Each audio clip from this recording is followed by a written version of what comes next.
The views and opinions expressed on This Can't Be Adulting are solely those of the host and do not represent or reflect the views of any individual, organization, employer, or entity we may be affiliated with. The content of this podcast is for informational and entertainment purposes only. Listener discretion is advised.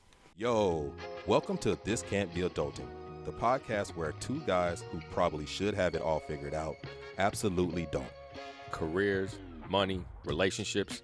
No one handed us a manual, so we're figuring it out the only way we know how, with real talk, deep dives, and a whole lot of laughs. I'm Herb. And I'm Derek. And if you're out here wondering, am I doing this right? Trust us, you're not alone. So hit play, relax, and let's figure this out together.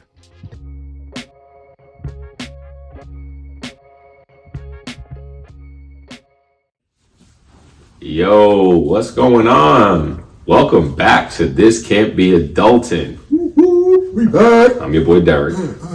I don't think I've ever done that. Have we even introduced ourselves like that before? I think because it comes in the theme. I don't. That's the first time. I don't know why I decided to say I'm Derek. Shoot on Derek. Wait, who are you? I'm Derek, by the way. And I'm Herb. And welcome to This Can't Be Adultin. Hey, episode 9. Episode 9. Dropping all that heat, dropping that fire out here. Episode 8 was a...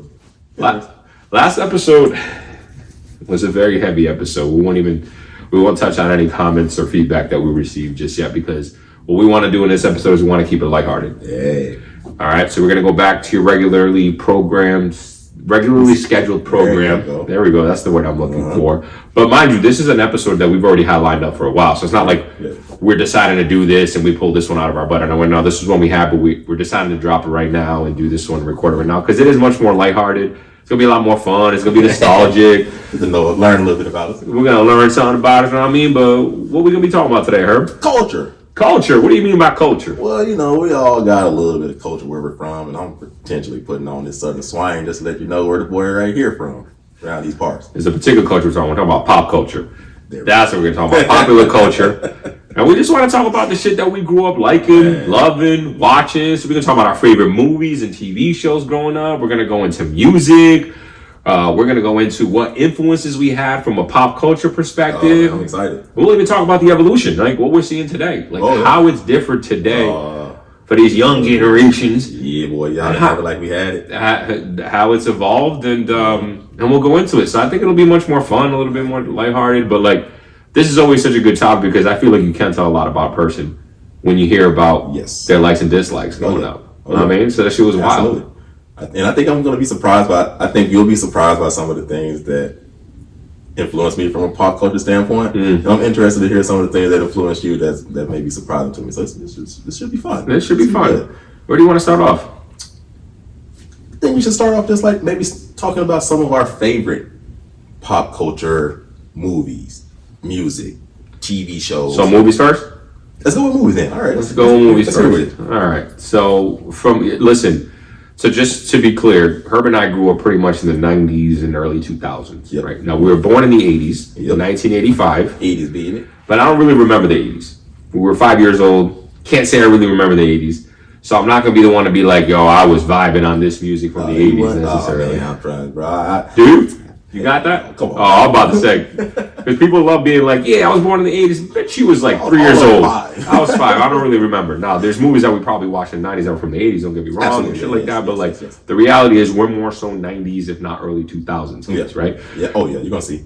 But the movies back then and the TV shows back then, that shit is just so much more different than it is now. Absolutely. It's fucking wild. Absolutely. Like the characters, even just like sitting down and watching specific programs there wasn't a whole lot of things. You know, we're talking about pre-internet days. Oh, that's we're right. We're talking about, pre-cell phone days. We're talking about where TV was huge. Huge. And having control of the TV in the house was huge. Even just going from basic television 4711 was it where I'm from 4711 16 to getting cable. I remember getting cable, and that was like whoa. Yeah, that shit was wild, dog. We had cable. I'm gonna tell you right now, it's so funny that we're talking about this because one of the things that I distinctly remember growing up watching was actually old school TV shows. I'm talking about TV shows from like the 50s and the 60s, like Lassie. Oh hell yeah! Do you remember Lassie? Yo, that shit was like from the Little Timmy. And Lassie, like, I used to watch that. I used to be in love with that as a young kid all the time. Yeah. Like, that was the fucking show. The Andy Bernard show. I used to watch. My dad and I used to watch him whistle the song and all that. Yeah. Andy Griffith show. Yeah, Andy Griffith. Sorry, Yeah. Andy Bernard. He's from The Office. Andy Griffith. Yeah. There we go. Man, I used to get so pumped up. We would just be. Yeah, you can see my little head. Oh, yeah. I forgot about that, man. Oh my God, yes. Yeah. I used to watch Griffith. watch a lot of Nick at Night. Nickelodeon was one of my favorite yes. networks. So Nick at Nights were like the old school shows like I Dream of Jeannie, the Dick Van Dyke Show, Mary Tyler Moore Show. Yeah. Like I Love Lucy. Honeymooners. I never watched Honeymooners. Oh, okay. I Love Lucy. Like watch them, and again, these shows are from the 50s and 60s. Yeah, Lucille Ball, Ricky Rotella. Lucy, I'm home. Like the first Cuban Latin American that was wilding out here in the United States in the 50s, like as a star. Yeah. I can see that. He used to own the Copacabana Club. Copacabana. Yo, I can see Lil Derek though. I bet your parents was on that shit too. Like, no, my parents never watched that shit. What? You Never. did it by yourself? I was doing this all by myself in my bedroom, just watch. Like I just loved it. I loved it. Huh. That was my shit back in the day. Yeah. Especially at nighttime. Like I said, those old school shows. Like, man, when I say I can remember, I don't know what it was, but I can't say nostalgia. Now it's nostalgic, obviously. But at the time, I was just really like hooked on it. Now, a lot of those shows are, them shows back in the early days weren't very over complex. Yes. The plots and the storylines weren't crazy. Yep. They were funny. Yeah. Yeah, it's a genie. Like, I Dream of Jeannie. Like, I had some shit. Bewitched. It's about a witch. Yeah. Living a normal life. Very similar. Lucy. Yeah. Even though there's a lot of racial undertones in that one. But the days and the times are different. But those are like my shit. I got a lot more of this shit, but I would take over the whole hour. Let me hear more about yours. Okay. Now, I would say, growing up, like I said, some of the shows that really influenced me, I could think of, is really around like black culture, and some of the like shows, the easy one would be like Family Matters. Yep. Cosby, I didn't really watch. It was a little bit before my time. Yeah. I would say, but like Family Matters was one. Family Matters, Fresh Prince was one. Martin was one. I watched religiously. Martin, yes. Man, okay, break it on down. Yeah. Okay, but that was like the shows I remember, and I even remember just like TGIF. TGIF on Friday. Blossom. Oh man, Blossom, bro. That's Blossom. Yeah, I used to watch Family Matters all the time. Okay. Full House. Full House was also part of TGF. I want to say one of the shows, right? Fresh Prince of Bel-Air. I mean, come on, bro. Okay. That's just a classic, man. That one of the episodes that still gets me to this day is the episode when his dad comes back into his life. Oh yeah. And then leaves at the end of the episode. And then he cries, and Uncle Phil, like, bro, that shit still breaks my heart to this day. Man, like hearing that, like, so ahead of its time. It was insane, but like really good. And I heard through like people who were on set, and not like telling me directly, but like on the internet. I heard that in that scene when Phil hugs him, he whispers in his ear and he says, "Now that's acting." Because the way he played that was incredible. Yeah. It was incredible. Mind you, he wrote that show. Yes. 19 years old, bro. Yeah. Talent. Come on, what a talented ass motherfucker. He's so talented, dude. Outside of the slap. Outside of the slap. Something like that. Yeah. But definitely was, like those were the shows that like I can just remember growing up on, and just like some of the characters, like seeing Stefan when Urkel was going to Stefan. God damn, yeah. Laura want to get on. Yeah. When he turned to Stefan, but she didn't want to give Urkel no play. I was mad at Laura for that. Yeah. Mad at her for that. Yeah. You saw that even young. You were like, wait a minute. I'm seeing something. And ain't that the truth? You learned the good guys finish last. Good guy finished last. I remember that was the epitome of being a nerd back then. That was not an insult, but kind of an insult. It'd be like, all right, still, what was his name? Steve Urkel. Yeah, Urkel. Steve Urkel. All right, Steve Urkel. Yeah, Did I do that? There you go. Get out! When he get the dancing, that was good. That was one of my. I love Urkel growing up. And they did, and just before that, staying on Family Matters. First of all, Carl Winslow was the fucking man. But they did a really good episode on that about race too. I don't know if you remember that episode where his son, what was his name? Eddie. Eddie got arrested and he got pulled over for driving while black. Yep. And mind you, Carl's a police officer, and he's like, I remember that episode being so impactful when I was young, being like, man, that's crazy, huh? Yep. Like that really happens. Yeah. And I was probably like 8, 9 years old, kind of thinking about that. It's crazy that still stuck with you. And it stuck with me. Still remember those episodes that stick out like that. I think that's goes a long way in how influential TV was growing up back then. Well, we have a lot of shows and movies that talk about these current world problems so much nowadays, and it's so normal, but it wasn't normal back then. In the 90s and the 80s, it was pretty taboo. Even before that, 70s and 60s. You know what's another show that I really fucking used to like? Happy Days. Happy Days with Richie Cunningham and the Fonz. Hey, the Fonz. Hey. I know the Henry Winkler. Fonz. Henry Winkler. Yeah, he was the Fonz. That was another really good episode. That was from the 70s, and they did a phenomenal episode about racism in that one too. And I remember that blowing me up. Now, I started to watch Happy Days when I was a little bit older, but it was the Fonz who was like the most popular guy in school. Everyone loved him, trying to combat racism. And the ending of the episode was like, not even being popular can combat racism, because there was a black dude in school that he was really cool with, and a bunch of the white people were boycotting a dance they were going to have because he was going to be there. And the Fonz was like, what are you talking about? Like, what's the problem? No, you guys are all coming. I'm the cool one. I'm telling you, you're going to come here. It doesn't matter if he's black. That's my boy. He's just like us. I remember that, like, super being impactful too, being like, damn, even this all white cast show was talking about this in the 70s. Yeah. Which it's just surprising because it's such a taboo subject. And you're probably looking at the 70s coming out of like, civil rights and things like that. So it kind of first top of mind. But again, like just even watching at a young age and just kind of some of the things that we always speak about kind of what has influenced us, things that we have growing up, how those things shaped us and to evolve to who we are today. And for you to have like episodes that you can still think of, I mean, I think I would say the show writers would probably say that's what we're trying to do. For sure. What else you got? Let me hear more what you got. Let's see. Other shows that I remember growing up on was like Moesha. Yes. Other black shows that I grew up on was like Living Single. Oh my God, Living Single. Maxine on Living Single. I feel like it's one more that I'm really, and then I guess I got older, like Jamie Foxx show came out. I used to love the Jamie Foxx show. So talented. I used to watch that shit on BET all the time in high school. Yeah, Jamie Foxx was the man. I was a big Jamie Foxx dude. And I was like, I know I'm probably skipping out some other black-led shows that had a heavy influence that I can remember. In Living Color. I used to watch it, Living Color. Yeah. Oh, yeah, yes. And Living Color. Can't go out of Living Color. Can't forget that. And those are like the shows that I was like, man, these are just the staples that were always on in any of the homes that any of the black families I would go to. Like, these were the shows that everybody watched. Everybody knew the references. Even to this day, we start, you can like say certain lines, like say speaking of Martin and things like that. So like everybody understands the references that come from those shows. So I think those were just like the shows when I was younger. I would say like as a, you stuck to those. You stuck to those. Yeah. Pre-puberty shows. I would say pre-puberty. Post pre-puberty. Once we got cable and I started watching shows on my own, I would say, this is all you were watching with your family. Yes, these were mostly like family shows. I still watch them on my own, kind of, but like I never watched shows with my family. Really? I used to watch telenovelas with my parents. Yeah. Telenovelas are Spanish shows on Univision. They're called telenovelas. They're soap operas. That's what it is. Soap operas. Telenovelas. Yeah. Novelas and opera. Soap opera. Yeah. I mean, my grandmother, they would watch like General Hospital, all the soap operas growing up.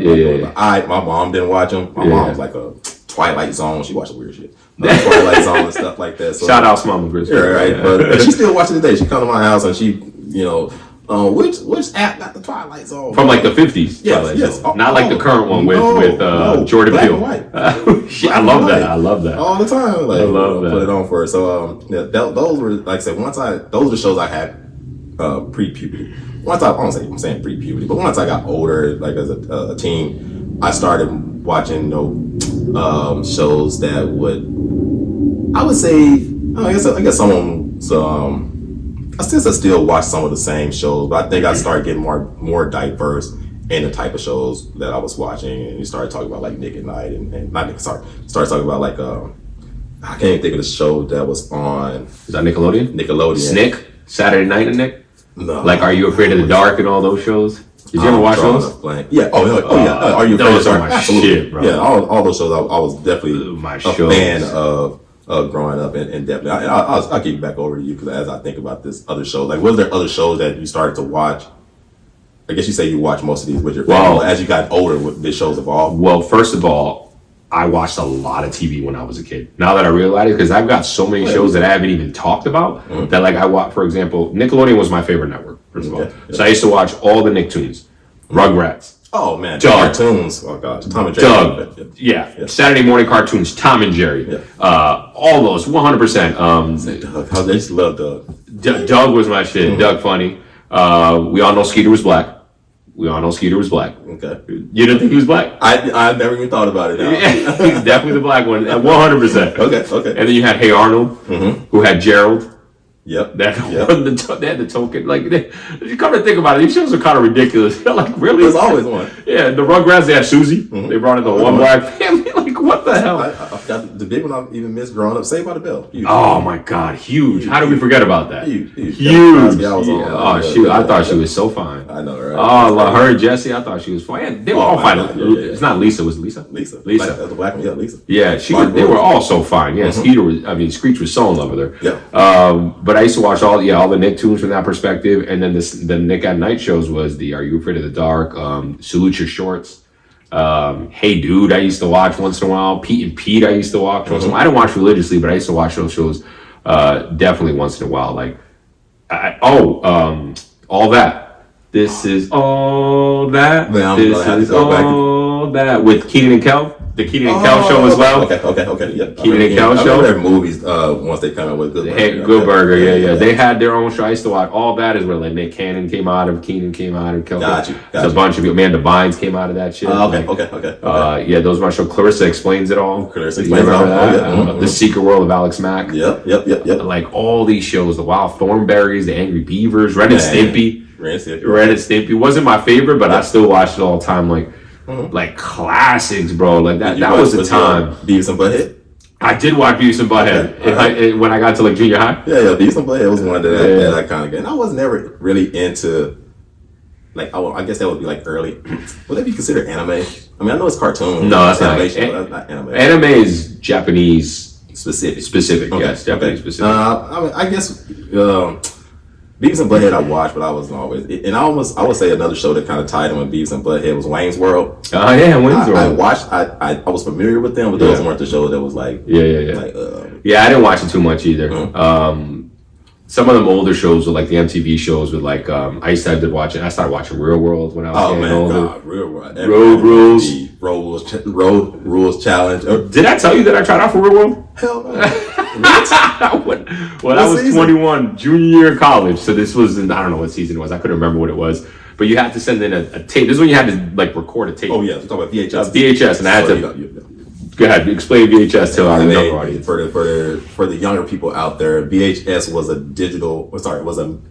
media form that we had that predated CDs. Yeah, it was literally tape. It was literally a tape, big tape. Word, not that big. Yeah. So I had to get a camcorder and then record it on the tape, and I had to ship the tape, mail it to them, and I did. It was my junior year of college, so it wasn't even like we're talking about 2006. Yeah. Like it wasn't anything. It wasn't like that. I mean, it might as well be 30 years ago. It was 19 years ago. Damn. And I recorded the tape, and I remember I did it, and my theme was the different faces of Derek. Oh boy. Okay, so and this is when I had a long hair and a ponytail, right? This is when I had long hair and a ponytail. I wish I had the tape. I don't know where that tape is. MTV, give us back Derek's tape. Yeah, give us back Derek. Yeah, and so I think I did like 3 personas. I was a student manager at the dining hall at my college. Right, so I was a student manager. So I was dressed up in my like student manager gear. I had like a shirt, like a button-up shirt with pants, and then I don't remember what I said about me. And then I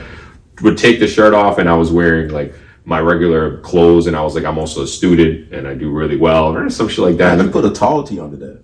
Yeah, I used to rock tall tees. I don't know how I did this all. And then I took that off and I had my soccer gear on, and I was like, I'm also a Division I soccer player. I thought it was the best video ever. Never got a call back. Never. You know what I'm saying? It was kind of creative, though. You know what I mean? Absolutely. I want to see the tape. I want to see the tape too.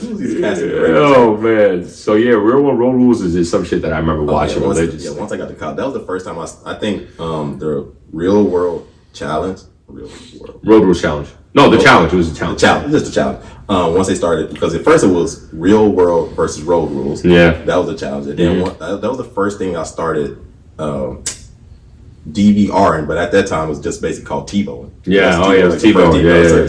That was the first shows I started to like. I remember in college starting to like TiVo those shows because I was watching to come back and watch. And I was like, that stood out to me vividly. Those shows right there. Like, yeah. MTV was became prime time. Yeah, that was through high school it was that. Do you remember Celebrity Deathmatch on MTV? Heck yes. I couldn't watch it for so long because until I got to high school I had to go to bed at 9.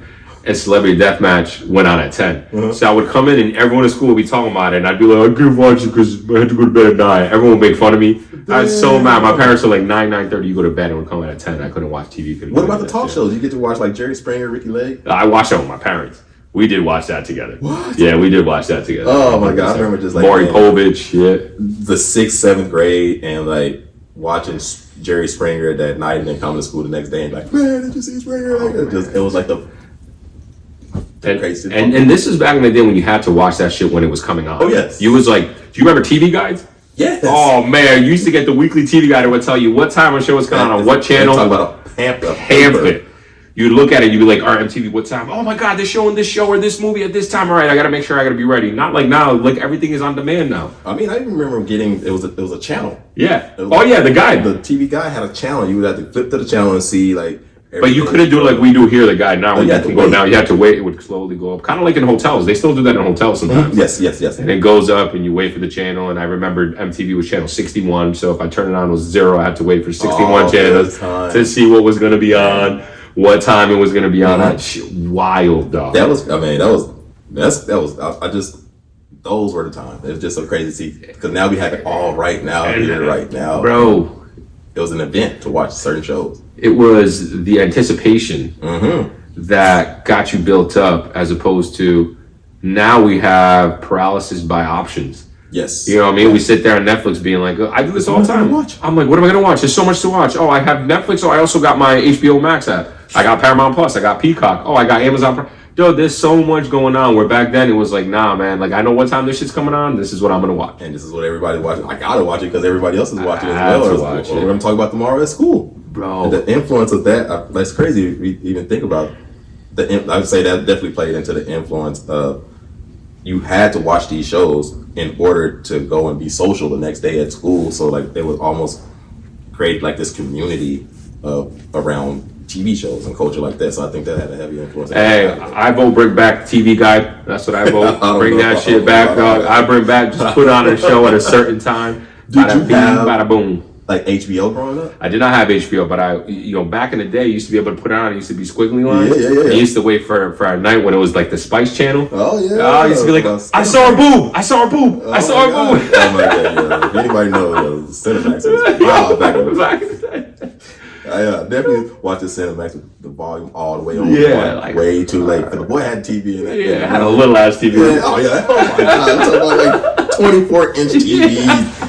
But we was living it. We're like, I got a TV in my room, no matter how small it was. Man, I was in there, and then like even from TV shows, I guess we'll say like movies. Yeah, going to movies. What are some memorable movies for you? Like, do you remember like what movies between like the ages of 5 and 10 where you were like, yo, I love this movie. This is my shit. Absolutely, Eddie Murphy was huge in my thing. Huge. One of my favorite movies, even to this day. Harlem Nights is one of my favorite movies. I saw that when I was younger. And I can't remember. I saw it when I was younger. There were a few like scenes in it that was funny to me when I was younger. I didn't understand it. Like and I'm saying like 5 to 10 when it first came out. I think it came out in like the 88 or 89. But then I started watching again when I got older to probably like 13, 14, 15. I got to the point where I knew every line of that movie. Every line of that movie. Yeah. There's just so many classic lines in that movie. I would say anybody go watch Harlem Nights. I think it's Eddie Murphy's funniest movie. But also, Coming to America was one. Coming to America was huge. Huge. The biggest movie I would say that had a big cultural influence, I don't say cultural influence, but I remember coming out was Friday, 1995. Friday. That was 95? 95. Oh, I thought it was later than that. I mean, that was a fucking classic. That was instant classic. Friday was I just remember the buzz. And for me, I had family members that lived out in Compton that we were close with. We go out there during the summertime. And like I said, I lived in LA for a few years. So it just really hit home to seeing like, I don't know, something about Friday was just really showcase a normal black experience. But then you had the juice. Yeah. You had the Boys in the Hood. Boys in the Hood. Yeah, I remember Boys in the Hood then. I remember going to the movies. Cuba Gooding Jr., that's right. You had to wait in line. Like the movie would be flooded, sold out. Like you would, like when a great movie like Boys in the Hood would come out, it would be like a 6 o'clock shows, 7 o'clock Bro, shows. let's Like, talk about the movies. Let's talk about going to the movies. Let's Going to normalize the going to the movies. movies to be the best. Oh On Friday my night, I'm going with my friends. Tickets were like $7. Yo, Bob, give me $20 for the night. And $20 was fine. Now you can't go to the movies with any less than $60. Especially if you got a date. Now you're talking about 100. Bro, Stacks. Movies was it. Oh, some of the movies that love came out when I was like Scream. It was like PG-13, I believe, or something like that. Classic. And I was like 11 or 12 when the first one came out, and just trying to like buy movies to buy tickets to regular movies and sneak into the Scream movie. That was like the thing to do back then. Like those are the types of like experiences going to the movies that I had, and then also even being dropped off at the movies early. And I mean, the boy was doing some things. Oh man, Herb's that guy. Me and Herb had two completely different experiences. I was a fucking nerd. I was not talking to girls. I was going to the movies with my friends. Never. I never did. My first kiss was when I was 17. What? 17 years old. I've never heard this story. 4 days before my 17th birthday. And I was a senior in high school. Your My first kiss? first kiss. My first kiss. Not to get derailed, and we're going to come back to pop culture. So when did you lose your virginity? A year later, when I was 18. Freshman year of college. Freshman year of college. You went all the way to high school and did not lose? Did not lose my virginity. Were you dating? The girl that I kissed, she ended up being my girlfriend all senior year, pretty much. Yeah. It was a very tumultuous relationship, but yeah, she's the one who I lost my virginity to as well. Was it like a big deal? Like, oh yeah, it was a huge deal for me. It was a fucking huge deal. I was like, I'm in the club. Yo, that is so. You didn't know this? No, this is the first time. That's why I said, bro, you was an early bloomer. I was a late bloomer, bro. I was like, it was nerve wracking for me to talk to chicks, bro. It was like, that's crazy. I mean, you're an attractive dude. Like, you was playing sports, like. Yeah, but I was shy. I was nerd, and I also was like freaking, in high school, like an inch shorter, and I was like 60 pounds lighter. Of course, yeah. You know what I mean, I was thin as shit, and I'm just saying. As soon as Derek put on some muscle, all of a sudden the girl started talking to Derek. That's what I'm saying, though. Funny how it worked that way. How shallow. But we derailed. My point is the movies, though. Like, some of the movies that I remember so much who was a big celebrity back in the day was Jean-Claude Van Damme. Hell yeah, bro. Bloodsport, bro. What? Bloodsport. Oh, God. I used to be acting out, bro. Martial arts all day long. I love Van Damme. I ain't even gonna lie. One of my favorite martial artists, and he's probably not that good. Steven Seagal. Yeah, I know it. Steven Seagal. Under Siege. Under Siege 2. Was really, man. Under Siege 2 was on the boat? Yeah. With the cake? With the chick that popped out of the cake? Under Siege 2 was on the train. Oh, there we go. The train. This one has Morris Chestnut is one of the baggage people. Anyways, Casey Ryback's on that train. Yeah. Man, I'm telling you, I was a Steven Seagal. He never got hit in all his movies. Never got hit. Never. And he's a terrible martial artist, by the way. Like, he's been he's been a fraud so much, but I used to love him. Man, Steven Seagal was on that. Oh, man. Yeah, Van Damme so right. was the guy. Van Damme was all the Bloodsport movies. Like, who's his nemesis? Bolo? Was it? Oh, God. The Asian dude? Yeah. I can't remember his name, though. Okay. Scary ass dude. Mm-hmm. Those are big. I mean, the Karate Kid. My brother loved the Karate Kid. Because that was an 80s movie. Mm-hmm. That was an 80s movie. Yeah, he loved it. And I was like, this one ain't mine. But I will say, definitely seen it. And I've seen somebody pull the crane kick in real life. One of my cousins kicked another one of my cousins growing up. I vividly remember him pulling out the crane and kicking him in the stomach. It's like one of the funniest. Yo! It was the end of the fight. So it was one of the funniest moments I can definitely recall growing up, was seeing somebody get cranked. You know what I just forgot? Because it was a movie. I was going to say this movie, but I forgot it was a TV show too, bro. Teenage Mutant Ninja Turtles. Oh, yeah. Oh, my God. I used to watch that show. Oh, my God. And just sleep. Go, Ninja. Go, Ninja. Go, Ninja. Go. Ninja. Hey, and then the movies came out. Yes. Oh, so fucking good. Man, I was big on that. Another movie that, I don't know why it's reminding me of Ninjas. Three Ninjas. Did you ever watch Three Ninjas was the best. Boy. Tom. Loves. Family. Rocky loves Emily. Man, dude, I used to love that shit. That show made me want to move to California. Really? That movie, yeah, because I was like, that's how they live in California. This is so dope. I had such a crush on Emily. Yeah. I was probably the same age as that, but oh man, and then Three Ninjas Knuckle Up. Yeah. Oh yeah. Came back. Man, I used to watch all that shit. All that. It's so funny. It even draws me, or makes me think about a movie that I've only probably cried, I would say, on 3 movies. I think I know you were going with this. 3 movies. Say it. One being Armageddon, okay. The other being Hardball, and the next one Home Alone. Oh, how can we forget about Home Alone? I'm a mama's boy, and whenever there's a scene that on the Home Alone one, I remember going to the movie theaters. My mom took me to watch this, and it's about right before he starts to defend the family. He's like looking at the pictures. His mom like, "Mom, I'm sorry, I miss you guys." Like, Yeah. it all broke down. Like, oh, well, they just left him. Dude still be crying. Still be crying. Hey, real man cry, baby. Real man cry, dog. All day, baby. All day. You know where I thought you were going to win because you just named really good movie. Hardball was a hell of a movie, but that was a little bit later on. What was his name? God, the little boy that died in Hardball. G baby. Oh man, that ain't even the scene that made me cry. Oh, it's the scene when they're telling the story of when he gets that hit. Oh, and he hits home run. You're right. Like standing on first base. Yeah. Every time. It's crazy. You know what movies I thought you were going to talk about that made me cry? Free Willy. Oh my god. Free Willy, dog. Bro, I haven't seen that movie in like 20 years, dog. We need to have a fucking movie night, bro. We need to watch that. I remember getting that movie on VHS tape. I mean, that's what it was back in the day. Or something at McDonald's or something like that. And they was giving out VHS tapes. Man, dude, I gotta go to fucking McDonald's, Arkansas, dog. Real back in the day, yeah. And just being Free Willy, come on with. I cried in that movie. That was a good one. You know what other movie also made me cry when I was younger? Homeward Bound. Oh my god! Chance! Oh my god! Chance! Yes. Oh man, that movie was so good. I remember just being a little kid and being like, I want a dog. Person, we ain't getting no dog. Not in this apartment. What the fuck you thinking? No, no dogs in the house. Bro, that movie like young touched me, dog. It's a good ass man. Right? Homeward Bound was an absolute classic. That even remind me of a movie. I don't know if you ever heard this movie. It's a very obscure movie. It's called The Buttercream Gang.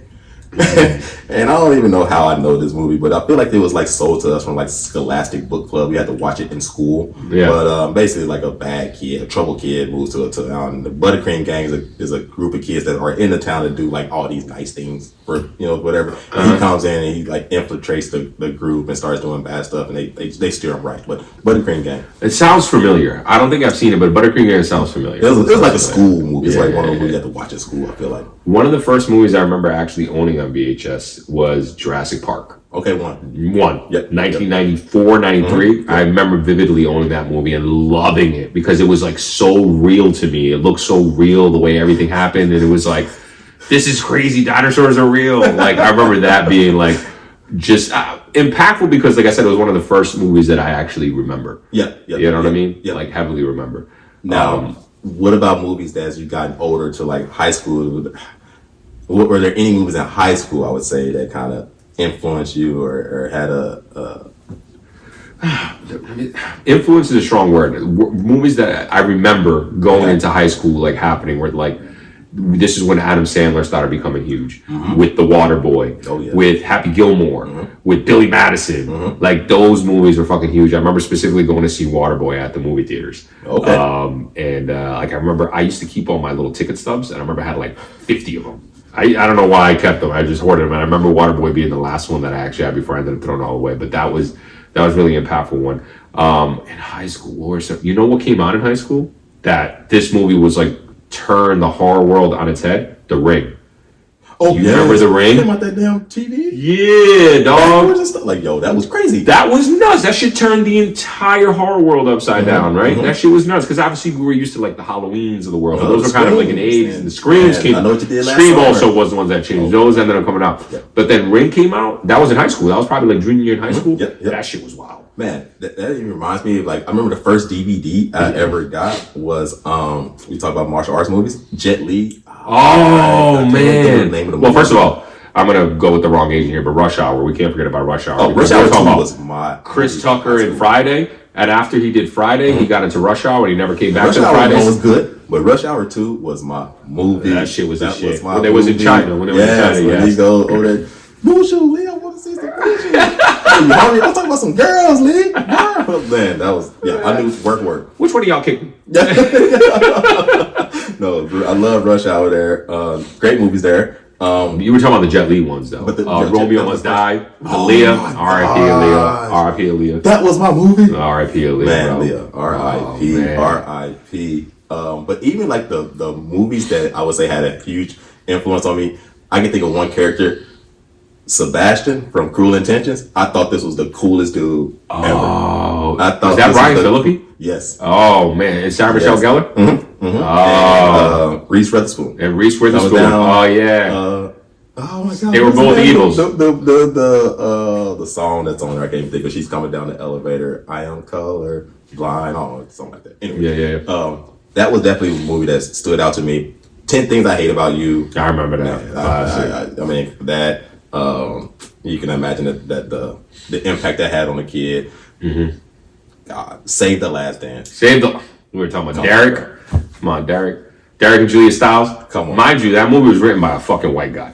This brother. I was thinking about this today, actually, because who was I? I remember I was texting with a buddy of mine and his girlfriend, and I remember she sent me some video of like we're in a group text. It was a salsa video, and I was like, "Damn, yo!" To my boy, you gonna let her do that? You gotta challenge her. And then she was like, "Man, I'll dance circles around this kid." And it reminded me, Julia Stiles said that when Derek was like, "What? You know how to dance? Or you only know how to square dance?" She was like, "Square dance? I dance circles, probably around you."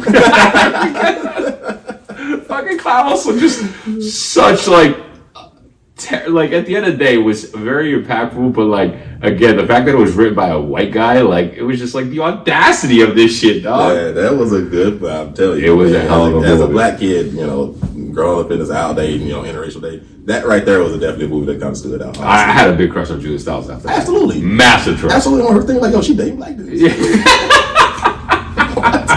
What?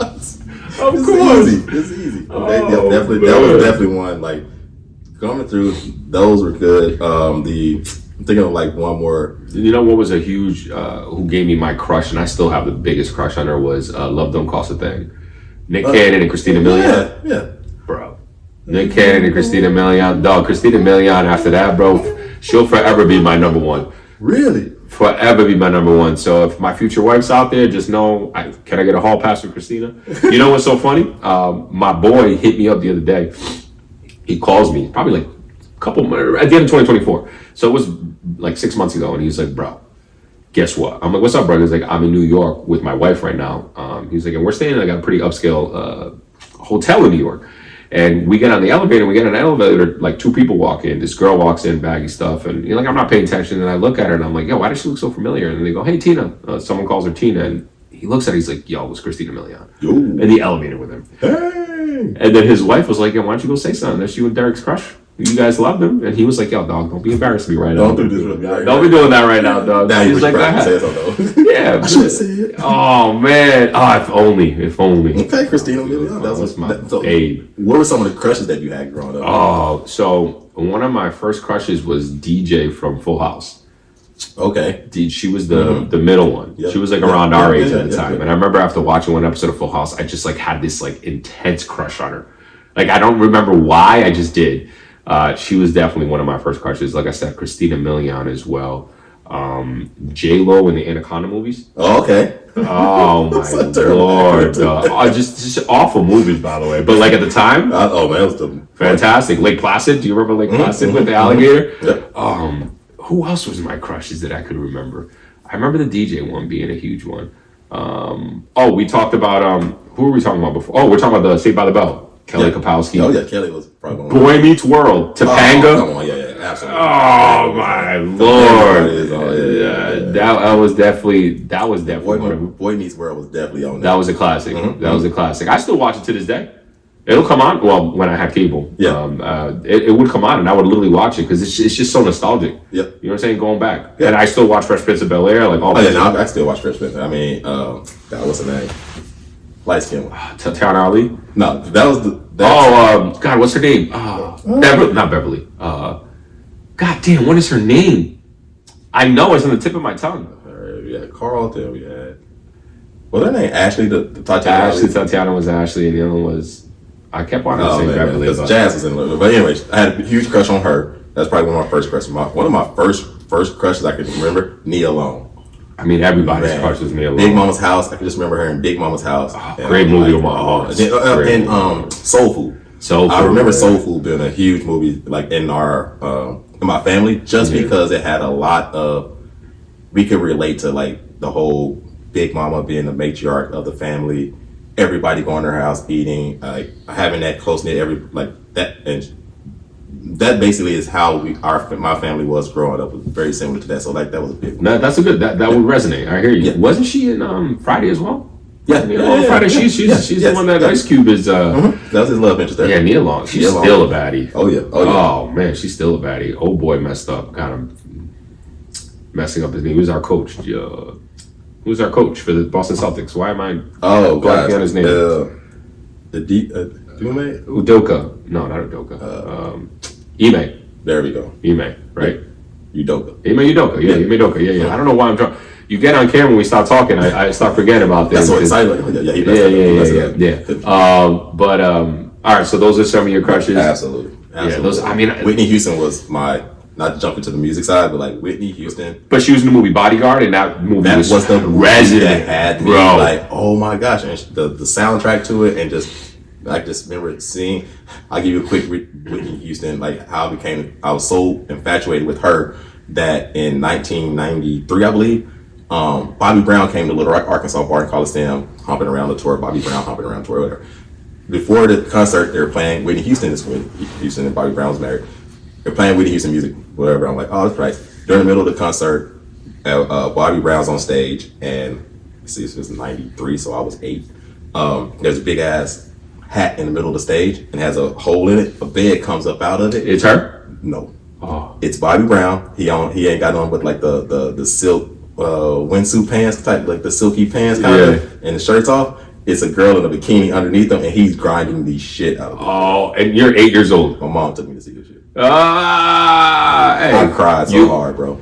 Really? Because you didn't want to. I couldn't believe he did that to Whitney Houston, bro. I cried. I hated Bobby Brown forever after that. Oh, this dude, I love that shit, bro. Broke my heart. My first crush. I couldn't believe he was doing it to her. So I can remember distinctly being in love with Whitney Houston. Everybody was in love. Kevin Costner, who even did the movie to this day, still talks about, bro, I was in love with him. I've been gone too. He was like, he was like, I was like any red-blooded man, bro. He was like, Kevin Costner, Whitey McWhite, though. That dude real, though. But yo, that's actually a really good segue to the music part, because we've probably forgot so many movies and TV shows. So please drop us a comment on what your favorite shit was growing up. Yeah. But the whole music aspect of it, dude, I feel like that can be a whole nother episode, because I feel like music for me is almost even more impactful. I agree. And so we're talking about the Whitney Houstons and the Bobby Browns at the time, which were huge. Yes. Like huge, like 100 superstars. Like, all their songs, dancing to them all the time. Yep. One of my first one of my first CDs that I ever bought and cassettes was MC Hammer, Funky Headhunter. Boy. MC Hammer from Oakland, California, boy. I seen Hammer in concert. Oh, I'm so lucky. You can't touch this thing. Oh my God, he was hitting it. Too legit to quit. Man, I was on all the hell. Man, bro, that boy was tough, and I remember being so in love with him. He used to do this dance, and I learned this dance. No, not that one. It was the way he jumped up and down. It was almost like the shuffle nowadays, but it's I couldn't remember, but I used to have the Zuba pants. That I used to wear. I had a bunch of colorful Zuba pants. I used to rock those all the time. I used to love MC Hammer. Love MC Hammer. Hammer was a superstar. 100%. Like Hammer such a superstar, and unfortunately ended up falling out. But like Bobby Brown, what group was he part of before? New Edition. Yep. New Edition. New Edition was fucking huge. I love New Edition. And it's funny. You know what's really interesting to me, because I'm not gonna claim here and be like I'm a huge like I'm a hip hop head. Like I love hip hop, but I'm not like a crazy historian. Like now as I'm older, I don't follow music as deeply anymore. It's just a lot, but like I remember from the time I started liking music, it was hip hop, which I found very interesting as a kid, because it's not like my parents liked hip hop, and I don't know if it was because I don't know why that was. Like I'm trying to think, where did I start listening to it? I heard it was on the radio, maybe. It started coming out on the radio a lot, and I listened to the radio a lot. And the station I used to gravitate to was called Kicks 106, by the way. That's what it's called back in Rhode Island. And it was like top 40s, but there was a lot of hip hop, and that's what I heard MC Hammer, all that. What are your thoughts on that? Absolutely, because I was Power 92 still there. 92.3 was the station we had growing up, but like the hip hop, for me, I associate music reminds me of specific relatives or specific oh, you got it from relatives. Okay.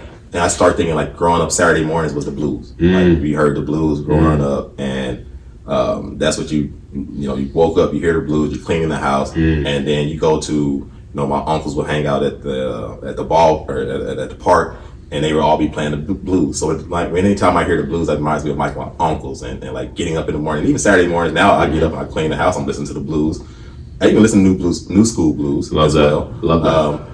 And then, so it reminds me of that. But then, even like the Bobby Brown and the, oh gosh, I think it's like H-Town. H-Town. You know, I saw H-Town in concert here in Austin. Yeah, Jodeci. Jodeci. I was a Jodeci fan. You guys all know who Jodeci is, though? Man, that reminds JoJo, Devontae, Casey. Y'all remember Casey and JoJo from the 90s? That's them from Jodeci, baby.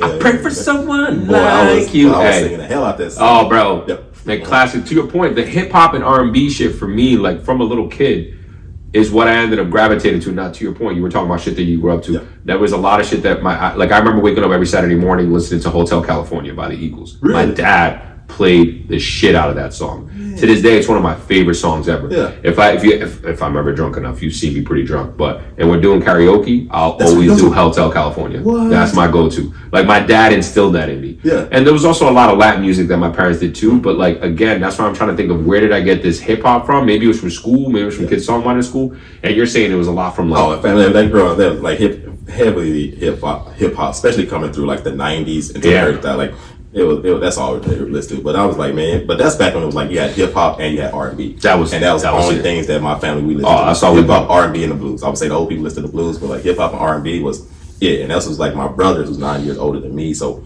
he had all the CDs, and I would get all the music taste from him and some of my older cousins. So like that, the hip hop, like we were listening to Jay-Z was like one of the first.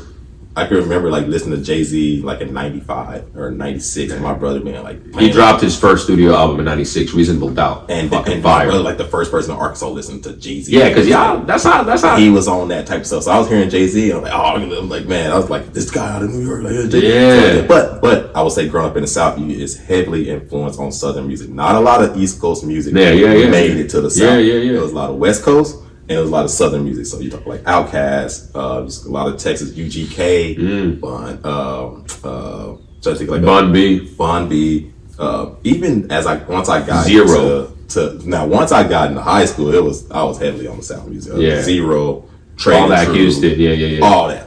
But I was also Atlanta too, and Louisiana, Louisiana, and Texas were the three things. When I went to Iowa, that's why I was putting everything in there. Everybody like I'm gonna rep the South music, and people from the Northeast wasn't necessarily feeling the chopped and screwed. Yeah, the Chameleon. We didn't get that up there. They were like, "What the hell?" We didn't get that up there. It took a while. It took to the early 2000s for us to get anything from like, and even the Houston stuff. It wasn't Zero. I say Bun B. And the reason we knew Bun B because he was on the Jay-Z song, right? Yep. That's the only shit like Pimp C and shit like that. But like Paul Wall and who was the white boy Chameleonaire and Mike Jones. Who? Mike Jones. When I was in college, I was on the Mike Jones. Yeah, like that made it up. That made it up to the Northeast. Yep. And then obviously in the early 2000s, Atlanta took over a lot, right? And I would say the Ushers, T.I.s. I mean, you name a rapper, they're from fucking Atlanta now. Oh yeah, like, it's fucking insane, and it was dope. Like Ludacris, even though people you think what you want, he nice though. Yeah, he lyrically nice. Yeah. Back then that was one of the big things that put it on. But even going back to the 90s, because I want to touch on that too, like some of the things that I remember, some of the groups and people I remember, Salt and Pepper. Salt and Pepper. Like that, they were fire. I remember Queen Latifah. Oh yeah, I remember Queen Latifah. It was Unity. Yeah, just like fire out there. TLC. Oh man. Red Light Special was man. With that Red Light Special. That was the Tender Love and Care album. Oh yeah. That was my second cassette that I had. And I remember my sister used to love Don't Go Chasing Waterfalls. Yep. One of her favorite songs.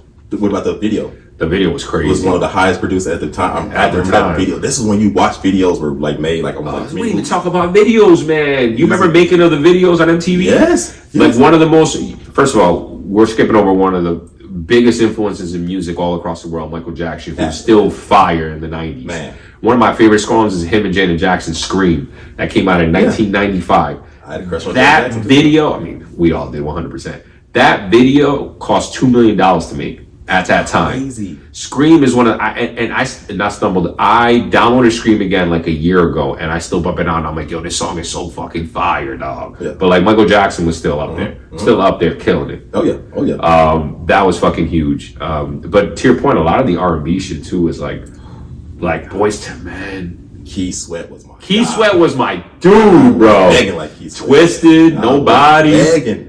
Yo, I bought his album. I had his album. Oh, at the great. Oh, I can keep it. I know the songs. I know the Yeah. words. Oh, obviously, man. Kelly was a huge one. R. Kelly was huge.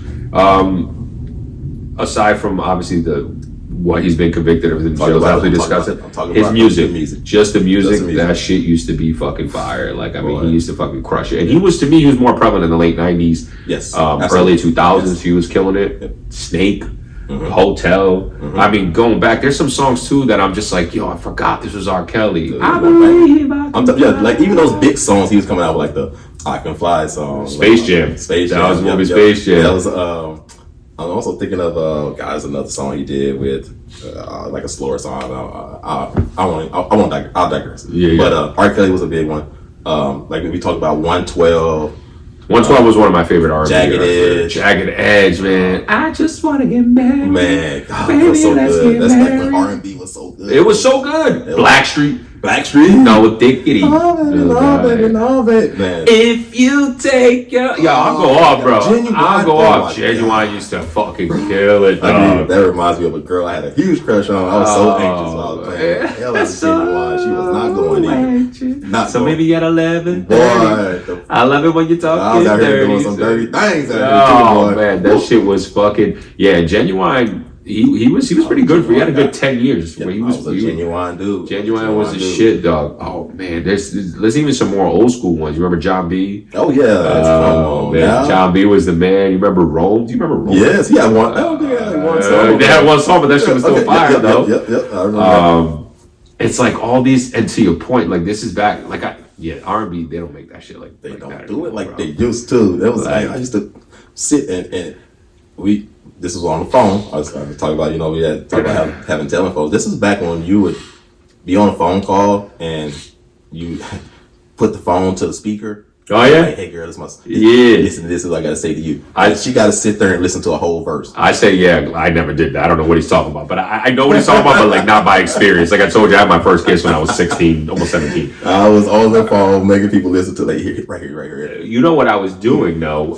Whenever it came out on the radio, I would sit there waiting to press record. First time so I had the album, bro. You were making mixtapes. Mixtapes, yo. I remember doing it distinctly when Mace and Puff Daddy came out. You know the whole Diddy shit coming out. I was a Mace dude. Yo, Mace was the shit, bro. No, the first album he had was it self-titled? Yeah, I think it was self-titled. You're right. That was my bro. He put Bad Boy on his back after Biggie died. Speaking of Biggie, was one of my big things. Life After Death was one of my favorite albums that I ever had. My brother was a huge Pac fan. Oh yeah, Pac was the man at the time, but not yet. Now we're getting that era of like that Mace with that song with Total. I know that song by heart, but I just can't think of the title right now.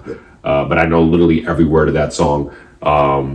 So we have fucking Puff Daddy and Mace and The Lox, who's one of my favorite groups to this day. I love Jadakiss. I went to go see him in concert a couple months ago. Wu-Tang fan? I'm gonna go see Wu-Tang in a couple weeks actually. They're here. I wasn't a huge Wu-Tang fan, but like I like Method Man a lot. Method Man was a shit, but I didn't really know them. Wu-Tang Forever is still a fucking classic album though. The only reason I really knew about it because in 6th grade I remember everybody was talking about it in my class, and so I felt like an idiot because I didn't know that. 6th grade is when I really started becoming more aware of music and like having to know artists and buying albums because everyone in my class was talking about it, and I felt like a loser that I didn't know. And so that's when I really started getting into it. Do you remember going to buy singles? Oh yeah, I remember there was a CD store called Strawberries. I don't know if you ever heard of Strawberries. We had Strawberries, and albums used to come out on Tuesdays and Fridays. I want to say, and you used to go there and you paid like $7.99 for a single. Yeah. Oh, I remember I had so many singles. You guys, they come with like the original song, maybe one other song, the instrumental, and then like maybe a remix. Yeah. You had to pay for that. Oh my god! And now it's so fucking easy. Then we start getting into the era of like DMX. Oh man, my cousin came from California, and I don't know how, but he was a DMX guy. Man, I was on the Rough Riders. Rough Riders? What? Eve? Those albums? Eve, say my name. I was on the man, and we just at that age we had gotten ATVs, 4-wheelers. So when Rough Riders came out, we was when I hear that shit too, yo, I'm running to the dance floor, bro. Man, still stop, drop, shut them down, open up shop. Oh. No. Man, we going through That's that. how Rough Riders roll. Yo, and then they had the remix. Yes. Yo, Rough Riders Volume 1 and Rough Riders Volume 2 are two of the most fire albums And DMX, ever. I had the first 2 DMX albums. Yo, Hot as Hell and Dark and Blood of My Blood, Flesh of My Flesh. Man, that was it, man. Those 2 albums was albums, crazy. Yo, he flipped the rap world on his head. Yes. Like, people forget how fire it was. Did you see a show when he was at Woodstock, 1999? Yes. Or 98, I want to say. 97 maybe? Crazy. Bro, that shit was nuts. And he starts playing Rough Riders anthem. Yo, man, that was just... All these white people going nuts, dog. Damn, I wish I was there. Yo, that shit had like, I'm not even exaggerating, like 100,000 people. Yes. Like, you couldn't see Pat. Just having a And good your time, boy not a was phone in sight. crushing, not a phone in Not a sight. phone in sight. People, women flashing. I mean, And they didn't have to worry about it. I mean, now it's on YouTube. We're gonna have to watch it. I was my big shout out to my cousin Andy when he was here, maybe last year. He put it on YouTube and he was like, "Yo, have you seen this?" I was like, "I saw it a while ago, but I forget, bro." This Yo, is how- the chills I got by watching. I'm like, this man was at Woodstock, And a rock and roll fucking concert, and had everybody bugging out, bugging out.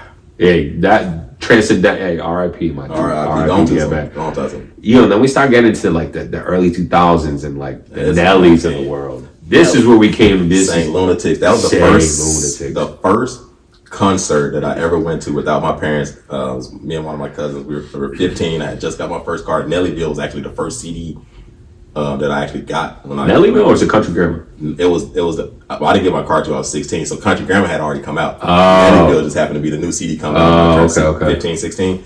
But Country Grammar was the first concert that I went to without my parents as an I won't say adult, but like by myself basically. Yeah. Me and my cousin, we went to see Nelly and the Saint Lunatics, Murphy League. Murphy Man, League, that was- bro. what? Oh man, Those songs, yo, when I tell you, like those songs, it's getting hot in here. Yo, that song always reminds me because I remember between my junior and senior years of high school, I got picked. There were like 6 people from my school that got picked to go to this World Leadership Summit concert. It was a Scholar Athlete Games, not a concert. It was a camp, and it was at the University of Rhode Island. So for a week, you go out there, and it was like the top scholar athletes of your school. So it was me. It was one of the ball players. Never forget my boy Zaramar.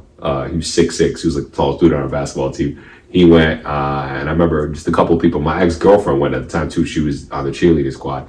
But that's where we met. And it was, long story short, I remember being there, and that was when I had just busted out of my shell. Like, I had just become an extrovert. I was shy all the way up until then. And now I got this confidence about me, and I'm at this camp with a bunch of other schools, with a bunch of other chicks. Bro, when I tell you, and mind you, I didn't do anything because, like I said, I didn't have my first skills till later. But like when I tell you, I was macking it to every chick. And I remember there was this one white girl who I was so in love with, bro. And she was such a flirt. Her name was Emily. And I'll tell you why it was funny, because at the end of it, on Saturday night, was Saturday to Saturday, they did this whole dance. And so they did this whole like high school dance. And I remember it's getting hot in here. Nelly came on and we all took off our shirts. And I remember grinding on this girl, just being like, I'm living the best life. No drinks, no alcohol. How old were you? I was 16. Yo. I was 15. I was turning 16 in October because I was late. But no, I was 16 turning 17. Yeah. And I'll never forget that. I'll never forget that. The biggest crush. She was just a big flirt. She was just a big flirt. Yeah. And it's so funny because fast forward to like 3 years later, I'm at Boston University. I bump into this chick on campus. I'm like, Emily? She's like, Derek? I'm like, you go here? She was like, yeah. And she was from like New Jersey or some shit. I'm like, this is crazy, dog. Yeah, she went to the college and everything like that. Like, it was fucking crazy. It's a funny story. But I remember that, bro, just being like, yo, I'm living my best life right now, dancing with all these girls, taking off my shirt, my skinny ass. Now, once you got to college, where were some of the college that you were? Well, first of all, the music that makes me the most nostalgic is high school music all the time, because there's more events attached to it. Like I just gave that story. Yeah. There's more like life. I think because in high school you're coming of age, and so there's more like memories that attach. There's dances that attach to it. There's girls that are attached to it. You know what I mean? Mm-hmm. So like Ja Rule was really big. Every time I hear like the Ja Rule and Ashanti songs, super fabulous. Oh man, With Lil Mo, Superwoman, Yeah. or the what's the Harlem Shake song, dude? I can't remember the Fabulous Harlem Shake, but he was a big rapper in the in college. I mean, in high school, and in college, I really got into like my Jadakiss. Like Okay. Kiss of Death was my shit, and then G-Unit came out. 50 Cent straight up flip everything, I man. remember taking a visit to Michigan State, and like when the Get Rich or Die album kind of was just coming out, it was like 02, 03. It came out in 02. Yeah, in 02, if not beginning of 03. It was Yeah, our it was, senior at the year. end. It was at the end of, I went to the visit like December of 02, and it was just like coming out, like, what? And man, it was always, you can catch us in the club, and that's all it was to our whole weekend at Michigan State was fucking Get Rich or Die Trying. Bro, yeah. So in college, it was a lot of that. There was still some R. Kelly that was being sprinkled in there. This is when the Atlanta folks really started jumping. Yeah. Lil Jon was huge at the time. Man, I remember listening to Lil Jon. Yeah, Usher was huge, even though Usher came out in like 97. That My Way album, man. Yeah. It's 7 o'clock Come on on, the dot. man. I'm on my drop top, cruising the streets. Dun, dun, dun. I got a real pretty. Yo, that shit right there used to be fire. That came out early. That came out in the. Yeah. And so when we got to college, he was already. That was his 8701 album. Yeah, Came out August 7, 2001. No, that was his second album. His Mm-hmm. third album was Confessions. That is came out. Remember that? Oh, yeah. These are my Come confessions. on, now, that's when he broke up with Chili. From Yeah, TLC. Chili. What was Boob His Life? Yeah, he broke up with her on the album, basically. So look it up. Yeah, Confessions Confessions 1 one was, I know Confessions 2 is the one that get played a lot, but Confessions 1 was my favorite. Yeah, Confessions one. Like that was in the middle of college. So I that shit remember was that one fire. coming out. Yep. Yeah. Usher was freaking fire for sure. I'm trying to think. You know what I really got into in college was dance hall reggae, because I was really into we're talking about Sean Paul. Sean Paul was give me fucking that huge. light. That was our senior year college song. Yo. Just give me the light and pass the drum. My official visit to Iowa, I remember them playing like this, it being in like, it was called a bar called the Field House. Yeah. And it was just being like on the wall of the field house, you know, as a high school kid visiting this college and like grinding and people like dancing up on you, you know, and they were playing like the Sean Paul or whatever, and they're like having like this college girl dancing up on Oh you. yeah, you're like, oh yeah, I'm living life. Yo, just living I remember life. that, yo, that was good. Dance hall, because when I was in college, I didn't drink my freshman year. I just wasn't a drinker, but I used to go to a bunch of Caribbean parties, because all the colleges, a lot of Jamaicans and Haitians, and so we used to go to parties at Boston College, Northeast University. Tufts used to throw the toughest fucking parties, bro. When I tell you, it was all dance hall, so I'm out there just grinding with all these Sweaty as Jamaican hell. girls. I'm like, they all looking at me and they're like, bro, why you dancing like no Jamaican? You ain't Jamaican. I said, hey, don't worry about it. It's Jamaican. Sweaty as hell, stanky as hell yeah. too, dog. But yo, just a fucking blast. But I learned so many, like all those dance hall things, like Beanie Man was the shit back in the day in college. That dude used to rock it. I'm trying to think of either other artists that I can't even think of right now. Tony Matterhorn was a huge one too. Like that was a shit in college for me. Man, I knew the popular song, like the Sean John and all that, but I definitely in college I kind of really honed in on like just Southern hip hop, because I feel like I was like ambassador for like Southern hip hop, Because you were one of those other dudes on the there team. we go, and it was like, you know, mostly a lot of guys from Florida or a lot of guys from the Northeast. So, you know, the Northeast people already know, like their take on hip hop is already like they own it. And like, man, in the South it's just different. It's a little different. slower. You gotta respect that culture. It's just, I got that. Like it's just a little different. Like, I mean, that's when Boosie came out. Boosie came out, bro. It was, man, Boosie and Webby. My cousin and I, we bumping Boosie and Webby hard. Like, Webby, you know, we was on that Boosie and Webby. And this is Boosie and Webby hard. All the stuff that came out of Atlanta, you know, you start talking about like Dro. I remember Dro was on Young like Dro. Game Day. Young Jock was from Atlanta too, right? Jock was came out with it. Jeezy?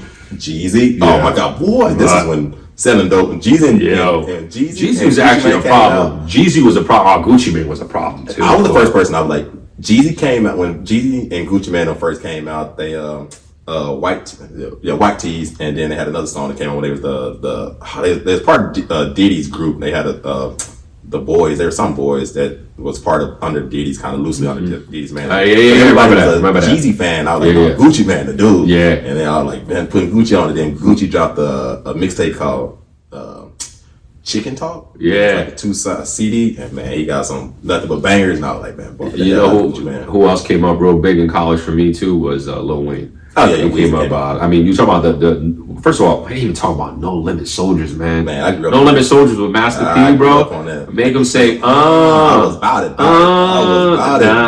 that shit was tough. Man, My cousin had put me on with that. My cousin was really big. Shout out to my cousin Nathan. He was really big into music. He's the one that put me on with No Limit, and going hard with No Limit on that shit. See, No Limit, when I was growing up, this was right around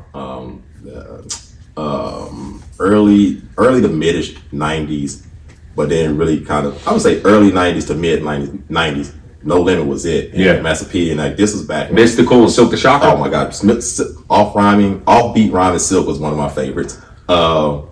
But this was when banging, like gang bang was heavy back in the early 90s. And I remember like Master P was like one of the, like, I don't know, I feel like that music was associated with like gang banging and like banging in Little Rock. You could look up a documentary called Banging in Little Rock, everybody knew. That was like what that reminded me of, Cash Money. Then after No Limit came like the Cash Money, and then that's when I like started getting into like Lil Wayne. I remember Lil Wayne when he was so young that he didn't cuss. He didn't cuss. So like 15, 16. 400 Degrees is a fire album, by the way. That's one of the best albums. 500 Degrees was Lil Wayne. The Block is Hot, that's what I'm thinking. Block is the Hot. Block is Hot was one of the first albums Lil Wayne came out with, and that's before he was cursing. Go listen to that one. That was Wayne, like, yo, this little kid was great. He was nuts. First of all, Back That Ass Up was it's an all-time classic. 2000. Bro, when that shit, whenever you could be in the bathroom and you hear that beat drop, you sprinting back to the store. Man, I was totally grinding on that. Crazy. This reminds me of going to track meets. Was having it in a Walkman once and listening to 400 Degrees and listening to Back That Ass Up on repeat. That was 100% classic. And for a while, I actually didn't like Wayne. You know what actually had me really liking Wayne was his mixtapes. Oh yeah, bro, the Drought 3. That shit, I was just like, yo, this dude is insane. And to this day, I can't find it because it was a mixtape. Yep. So you can't actually find that shit on anything. Not even on SoundCloud? No, I don't got SoundCloud. So maybe I haven't checked it. But yo, I got to look it up again. But the Drought 3 had some of the best samples, or it's a mixtape, right? You always take them from. But yo, the way he dropped. But what was the other one? What are his other mixtape? I can't even think of the one he has. Laker Yellow Lambo, Laker Yellow Raleigh, Laker Yellow 911. It's actually people argue it's one of his best ones. God, I like No Ceilings. Y'all gonna talk about it in this because I know it, but it's not the Drought. It's anyways, skip that. But but when the Carter came out, like that was, I remember that vividly. When the first Carter came out and having that on my game day playlist, like this is still when we were burning CDs to make a mix, whatever. So my game day mix had a lot of the Carter on it. Carter 3 was one of my favorite albums ever, but that was also after college, and I remember that got me through a rough time. But we're not going to get into anything after college because we're going to finish it off with college. But you know what really started popping hard, and I don't know if this happened in Iowa, but especially in the Northeast because there was a lot of New York relations there, and then Florida, the Miami started getting reggaeton. Reggaeton started popping off in college. That was when Daddy Yankee came out, Nicky Jam came out, Don Amon came out, Tego Calderon, and then Noriega. Y'all remember Noriega? Nori started bringing in that reggaeton shit into everything. And so that was really big. And that one I was like, oh shit. And I had 4 really close Puerto Rican friends. And they were like, this reggaeton shit's been fire. So they put me on with so much too, because they were really good friends of mine. And so that I remember that vividly being in college as well. See, there in Iowa, we didn't have that diversity like that. It wasn't none of that going on. You got hip hop and you got the country, and I grew up with country music. I do like country music. I don't. I'm a big country music fan. I like a little bit of it. I like a couple of songs too. Don't get me wrong, but that's now. Yeah, you know what I mean. That back then there was no way I was gonna be listening. We didn't have that up in the Northeast. I mean, as you can imagine, going to like all white school, there was a lot of country that was being played at the school dances. It was mixed between hip hop, country, R&B, and Jewel. Well, I guess I would say. I don't know why I think of Jewel, but that was definitely the things that kind of stood out. Listen, I would love to continue to talk about this. We are up on this hour. This is probably going to be a long. And we also didn't even talk about just like how it's evolved into what's going on now and our opinions on that. But I think we could do another episode on that. Right? So we do another episode on that. So let's cut it off here. This is really fun, just being nostalgic. Yeah, we were excited. I think this was much needed. Yeah. After all of the last 2 episodes. Very heavy. Much needed. Yeah. We definitely want to hear everybody's feedback as far as like some of this the movies or TV shows, music, the music, or even the characters. Like using some of the characters you had crushes on. Yeah, I can remember like I don't know why like for girls growing up in grade school like JTT. I don't know if you remember him, Jonathan Taylor Thomas. Oh, everyone loved him. All the girls were like JTT, everything. Did all the game MASH. I never played MASH, but that was a TV show too. Yeah, it was a TV show. The game MASH. Mansion, apartment, there shack. You go. Yes, of course I did. Yes, I don't know why I remember JTT, but he's always like one of the people. Like the girls had that. Oh man, we can go in this for days, man. Some of the memories, man. Honestly, I appreciate the conversation. Do we want to talk about something we learned or a fact right now? We can save it for the next episode. I'm gonna give one real quick. I think it has to do with pop culture. One of the movies that was a classic back when we were we were too young to see it come out initially, but we watched it. But Back to the Future. Mm-hmm. Remember Back to the Future? And I don't remember if it was Back to the Future 2, but it took place in 1985, and Marty goes back 30 years to when his parents met. 30 years from 1985 was 1955. 2015 was 30 years ago from 1985. Yes. Like, put that into perspective. And now we're in 2025. 40 years ago, because we're about to be 40, was 1985 when we were born. 40 years before 1985 was the end of World War II. Put that into perspective. So people that were born the last year of World War II were 40 years old when we were born. Yeah. And now we're about to be 40. And that just seems like forever ago. 85 to World War II seems forever ago, but 85 to now doesn't seem like forever ago. Yes. That's wild. That is kind of wild. From the age almost. Yo, and so I just remember that because I seen a meme about it in 2015 when I had social media that was like, 30 years ago, Marty McFly and Back to the Future 2 came out in 1985, and then 30 years, he went back 30 years to 1955. Like, that's crazy. 1955 was 30 years before that, and 30 years, like, and now we're talking 40 years, like, shit's nuts. Yeah. So I just want to leave you out with that. You know what? I think that's a good place to end it. Hey, good time, brother. Man, this has been a great conversation. Our longest one so far. I hope you guys are okay with that. Oh, man. Please. Hey, man, give us a shout out. Let us know what's good. Herb. Good shit, dog. Later, guys.